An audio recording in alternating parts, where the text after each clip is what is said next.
Shalom, selamat pagi Bapak Ibu Saudara-saudara yang dikasih oleh Tuhan Yesus Kristus. Pagi hari ini kita akan membaca firman Tuhan dari Yohanes 13 ayat 31 sampai dengan 35. Demikian bunyi firman Tuhan. Sesudah Yudas pergi, berkatalah Yesus, sekarang anak manusia dipermuliakan dan Allah dipermuliakan di dalam dia. Jikalau Allah dipermuliakan di dalam dia, Allah akan mempermuliakan dia juga di dalam dirinya dan akan mempermuliakan dia dengan segera. Hai anak-anakku, hanya seketika saja lagi aku ada bersama kamu. Kamu akan mencari aku, dan seperti yang telah kukatakan kepada orang-orang Yahudi, ke tempat aku pergi tidak mungkin kamu datang. Demikian pula aku mengatakannya sekarang juga kepada kamu. Aku memberikan perintah baru kepada kamu, yaitu supaya kamu saling mengasihi, sama seperti aku telah mengasihi kamu.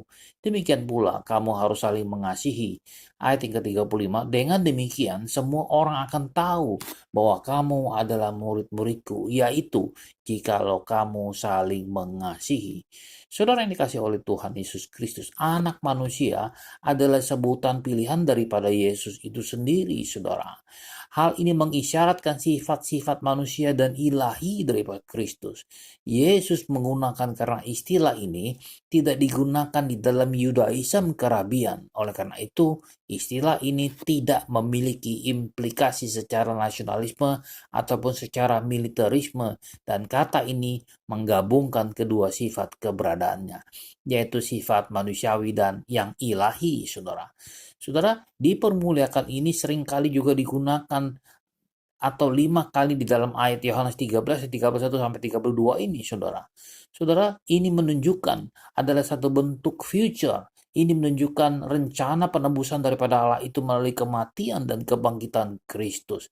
Di sini juga menunjukkan pada peristiwa yang akan datang di dalam kehidupan Yesus. Peristiwa itu sedemikian pastinya sehingga dinyatakan seperti peristiwa di masa lalu. Seperti yang dikatakan di dalam Yohanes 1 ayat yang ke-14. Firman itu telah menjadi manusia dan diam di antara kita.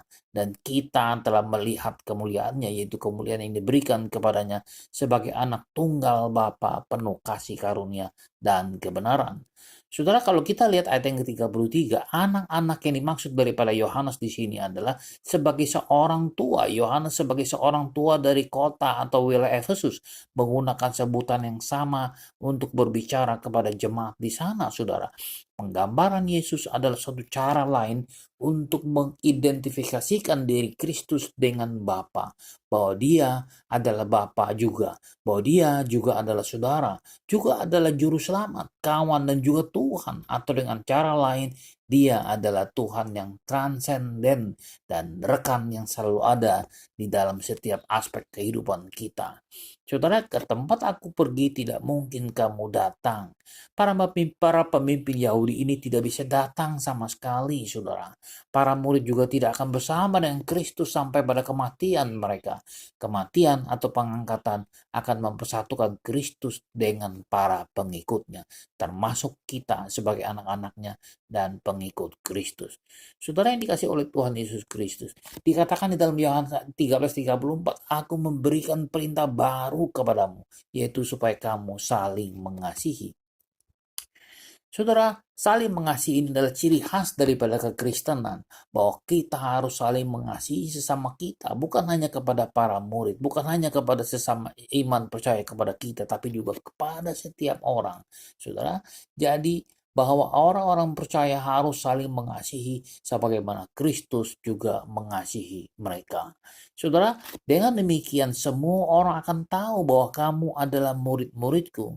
Saudara yang dikasih oleh Tuhan Yesus Kristus, ini menegaskan kepada kita bahwa kasih adalah salah satu ciri yang tidak dipalsukan oleh setan, saudara. Orang percaya harus bercirikan kasih. Saudara, kita tahu bahwa kita sudah berpindah dari dalam maut ke dalam hidup, yaitu karena kita mengasihi saudara kita. Barang siapa tidak mengasihi, ia tetap di dalam maut.